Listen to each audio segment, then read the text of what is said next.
perception, because it's definitely impacting getting rights for hackers. So we're going to also have to talk about the role that the media plays, which means, press and marketing.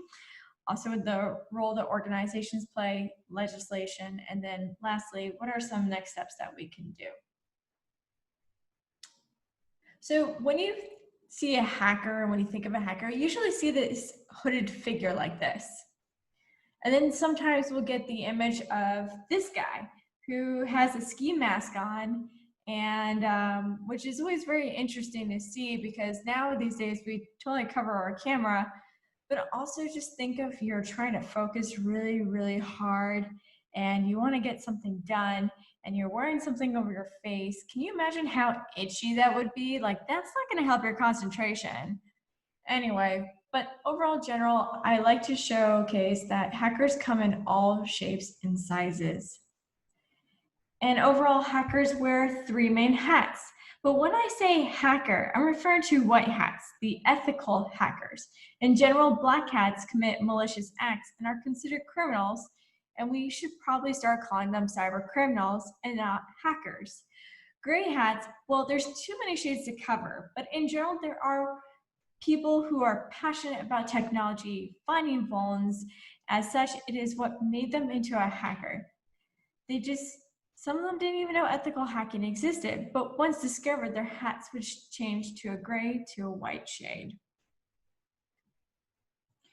But what exactly makes an ethical hacker? Ethical hackers, once again, white hats, are hackers who work to keep data safe from attackers by finding system vulnerabilities that can be mitigated. And also, they're usually employed by a target system's owner and are typically paid, sometimes quite well, for their work. And then there's times where they just say, thank you. The work is not considered illegal because it's done with the system owner's consent. But even though ethical hackers are not malicious actors, they're still being seen and treated as such. And because of this, it reduces the chances of reporting a vulnerability and can cause hackers to go to the dark side because they're seen as the same. So to the left is what we see when we type in criminal hackers, and to the right is ethical hackers. Once again, hoodie and darkness, not too much of the differences.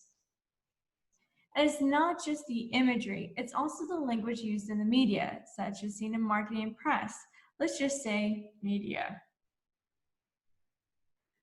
So how does this imagery impact us? And by us, I mean the hacker community.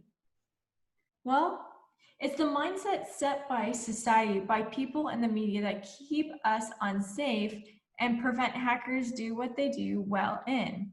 Companies are afraid of hackers and don't want to create vulnerability disclosure policies because of the lack of a bilateral trust amongst hackers and organizations and government.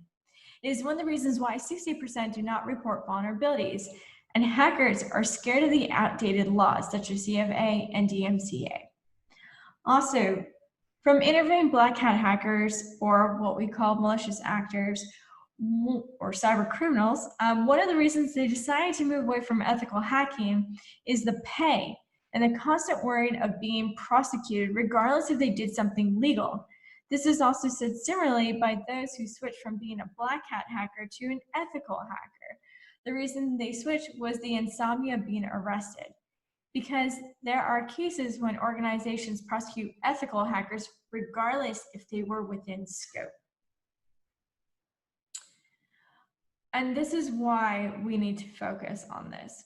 So all around the world, all the current legislation can be found in most countries towards hackers. You will have an anti-hacking law, you will have anti-circumvention law, and you will have acceptable use policy law. Now, I'm going to talk from the US perspective a little bit here, but overall anti-hacking law in the US, we call it CFA, is basically the law that prohibits accessing a computer without authorization or in excess of authorization. Also to be used when a researcher goes out of scope, and this is the act usually used to prosecute hacking. Believe it or not, the CFA, the reason why that was formed in the US is because Ronald Reagan watched a movie called War Games, and he freaked out and panicked, and he decided to push for CFA to happen. Now, the anti-circumvention laws, also known as copyright laws, is basically the right to repair. Reverse engineering is seen as a breach of property to some companies.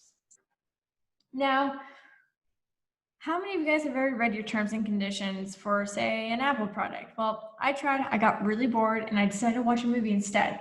But in general, they can be very long, too much verbiage, and it can confuse anyone, especially if English is not their first language. And this can lead to some serious miscommunication issues for ethical hackers that don't really speak English when reporting vulnerabilities. And clearly, if you see here, look at the dates. It's very clear that they're very old and out of date. And honestly, they were all created out of fear, not empathy, by taking the time to understand what is needed and why law should only prosecute malicious actors, aka criminals, and not good hackers.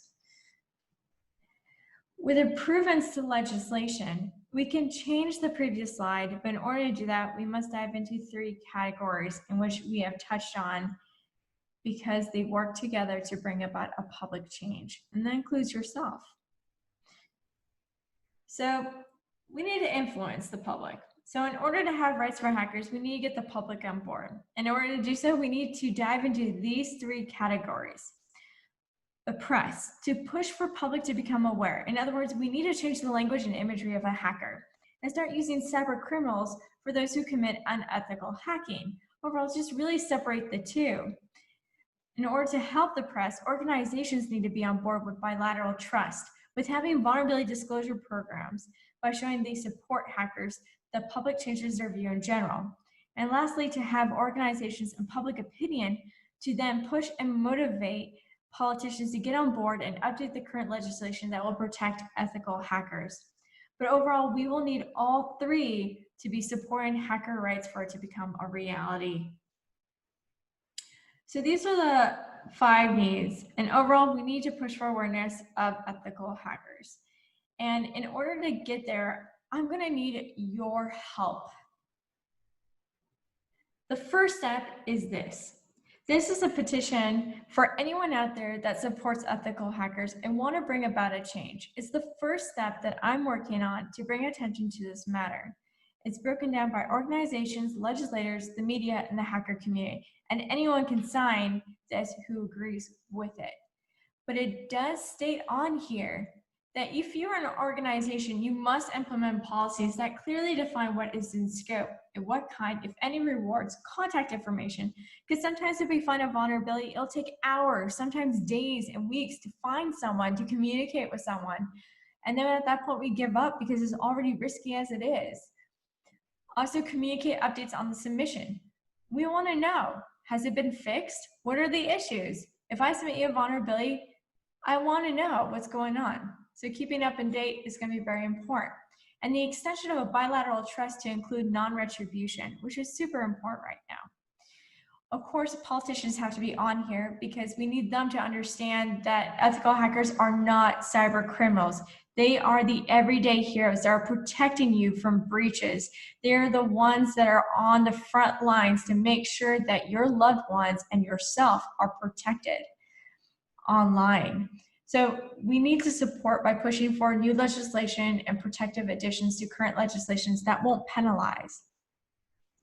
The media also needs to help us by portraying ethical hackers not as malicious actors, but show us who we really are. And if they are going to talk about malicious acting of hack, just to make sure that they are showing them as cyber criminals and not hackers. And of course, I threw something in there about the hacker community. I always tell them, if you find a vulnerability, try to stay within scope and do not ever exploit, because when that happens, then the trust is broken for the entire community.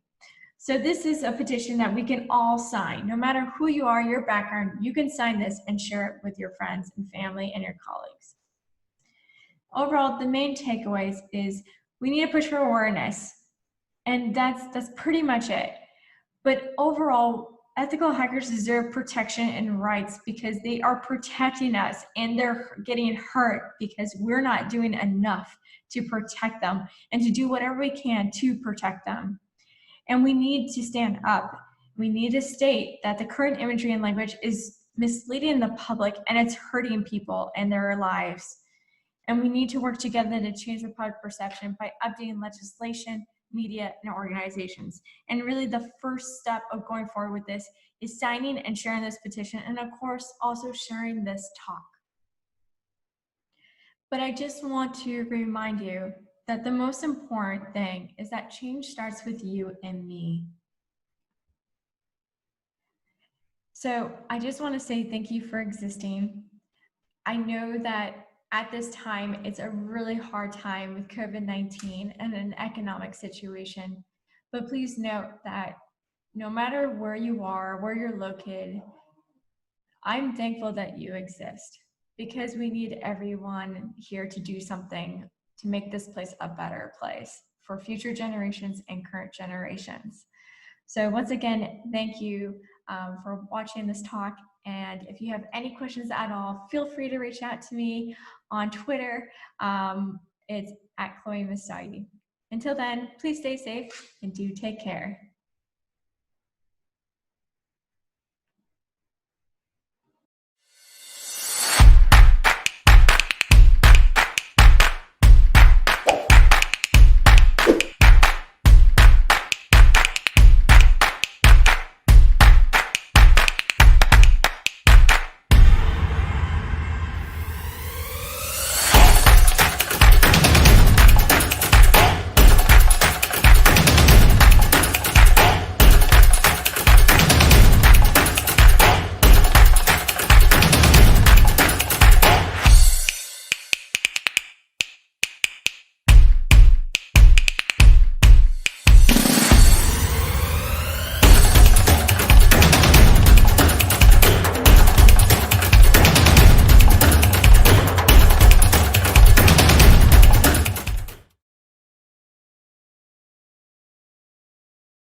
So, welcome everyone and thank you for joining. This is Anshuman, and today I will be covering the topic ethical hacking and AI. I'm quite sure I'm quite sure that everyone here is familiar with the two terms, what is an ethical hacking and what is an AI. So what I will do today, rather than explaining verbally, I will explain it to by practically, showing you some demonstration where you can relate how ethical AI is being used in ethical hacking as well as normal hacking by attackers as well as the cybersecurity experts. So before start with the topic, let me introduce myself. I am an offensive security researcher, upcoming penetration tester, and aspiring red teamer as well as a learner. So let's get started with the topic. Before get started with the demonstration or any kind of explanation, let me clear you the fact what is that AI.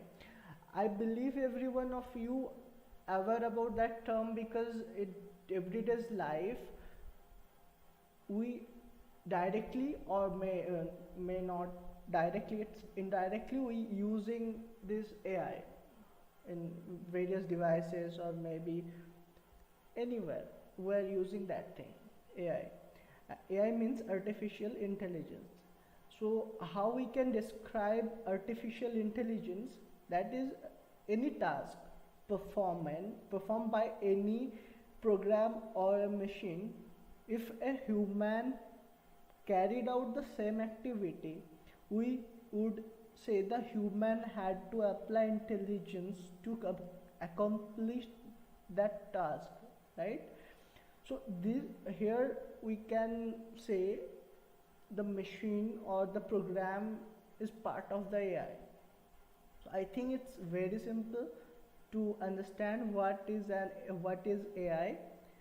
And now let's talk about which human intelligence is associated with or human behavior is associated with AI part.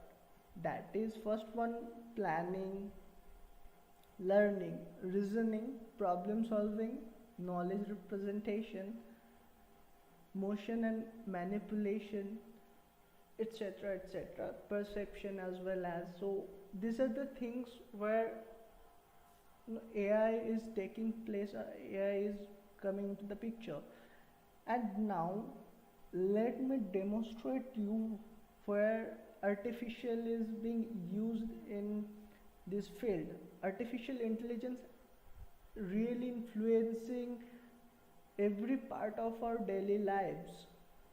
Today, thousands of tech companies have built state-of-art AI-powered cybersecurity defense solutions, as well as the artificial intelligence used in the solutions help avoid cyber attacks by anticipating possible threats from even occurring, right? And hence the use of AI in ethical hacking is much needed. So uh, let's demonstrate one thing here. So where you will get that. Now let me get back to that. Okay, now let's get back to my terminal. So I will be explaining you how it's actually dangerous. So yeah, let me get, sorry. Okay, now let's start it. So see here, you can see what is opening up. Okay, now see, I think every one of you are familiar with Netflix, right? Netflix, and Netflix is these days in lockdown. I think Netflix is everyone's favorite apps where everyone is using this thing. So now I will be showing you one scary thing now. Just keep patience. So yeah, now I am having this browser over here. Yeah, minimizing it, opening new tab. So I will be, you get some URL shortener, and you will, sorry, not hit, not that thing. URL shortener, I think everyone is familiar with URL shortener. URL shortener is any kind of link you are providing, it will short that link to some, from particular format. There are various email shortener. So I will be using this email shortener, and I will be putting this link over here to shorten it. So what is that? That is E2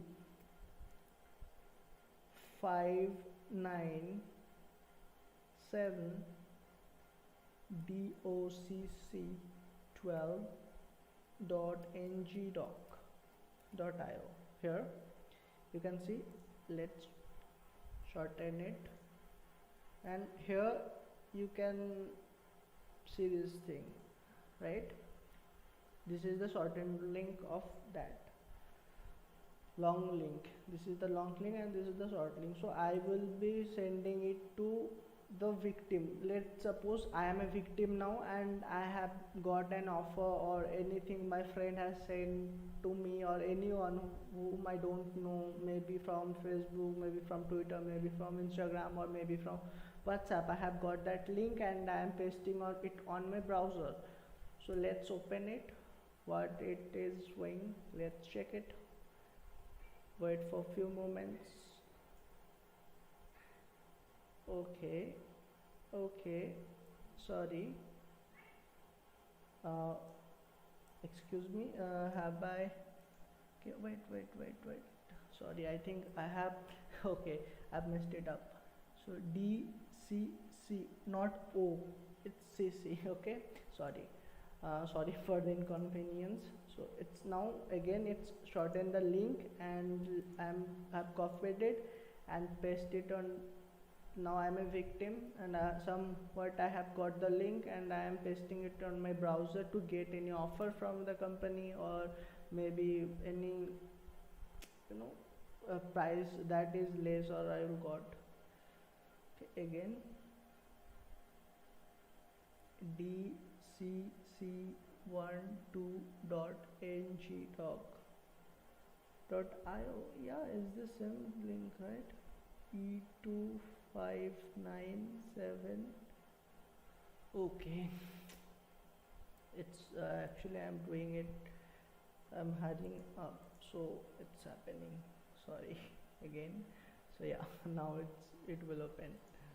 Okay, now let's check it. Okay, boom. Yeah, it's connected now. Yeah, this I think everyone can see is this is what this is Netflix login page. So if like maybe it is saying that I will get 3 months premium account or 3 months free Netflix premium, so I have to log in. So I don't know about anything, or I don't know, or maybe it seems to me that it is genuine, so I am logging into this system, into the account. So I am using my password and I'm logging it. Okay, so I'm a victim. I don't know, I'm really, I don't know anything about technology or something.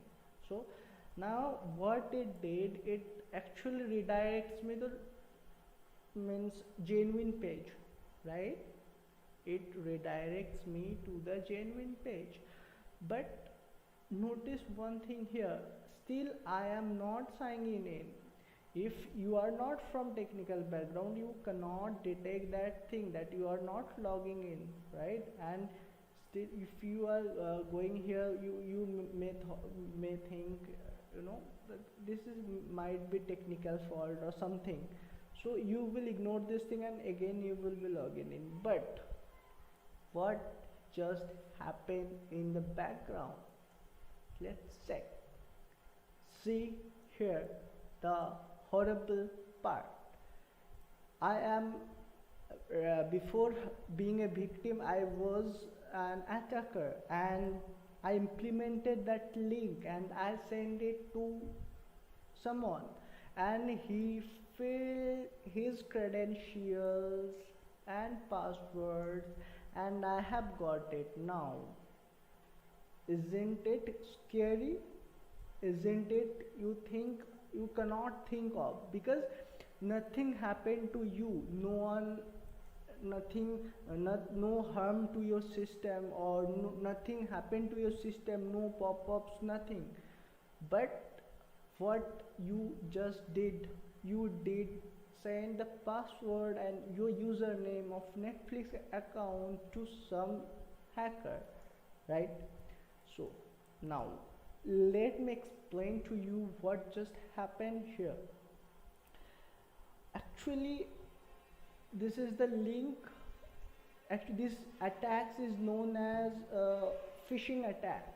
Phishing means, actually, let me tell you something. Since we all use the web regularly, and an internet browser is the most common browser, is common medium we use for like, accessing it.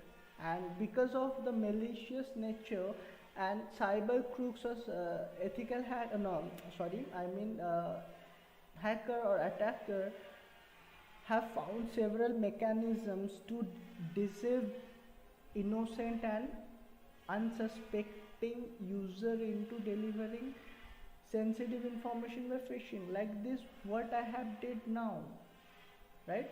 This method works when a cyber attacker, this method only works when cyber attackers produce a fake mail, SMS, or any kind of message, video, phone calls, anything, or shopping site. It maybe can be shopping site, like it can be Flipkart, or it may be the Apple store, Apple, the iPhone store, can be anything. So they offer goods, products, services at very incredible price, so that you cannot question that thing, that yeah, it can be genuine, it can genuine.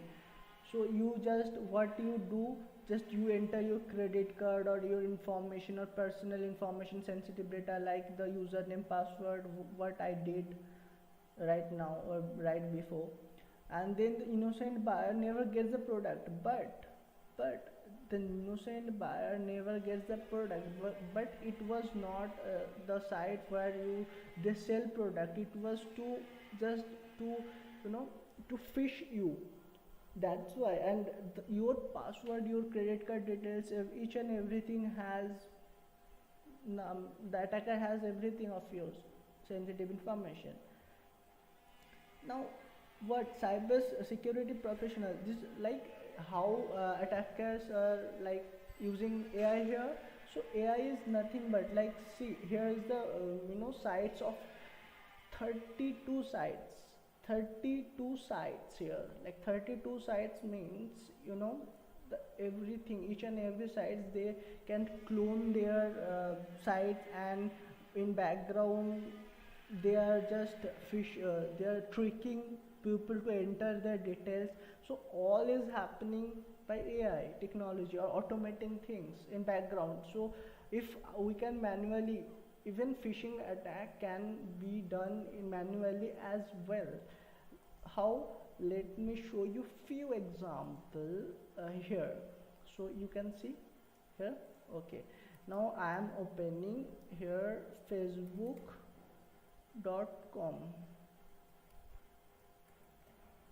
Here I am opening it, right? Now I will clone the page. Here I can clone the page. I will go to his source code and I will clone all its source code, and I will open it on my browser, like create it. Okay, editor, somewhere, leafpad, no, editor. Okay, text editor I will open. See, here I will pasting all the thing, and I will saving it as any name of HTML file. Okay, now where it has been saved, here open the folder and it's been saved here. So here, if I open it here, now you can see this is the Facebook page. What is the difference between two Facebook page? Now it's actually coming from the original Facebook location, but this page is hosting in my local system. But if I want, I can host in another server.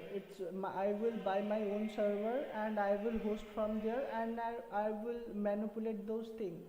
Here the same thing is happening here. If I have chosen 9 here, like I have chosen PayPal, so it will show me, it will like the link which was associated with that will generate the PayPal's login page, and there you have to put the PayPal's credentials. But here what I did, I just put in the credentials of my LinkedIn ID.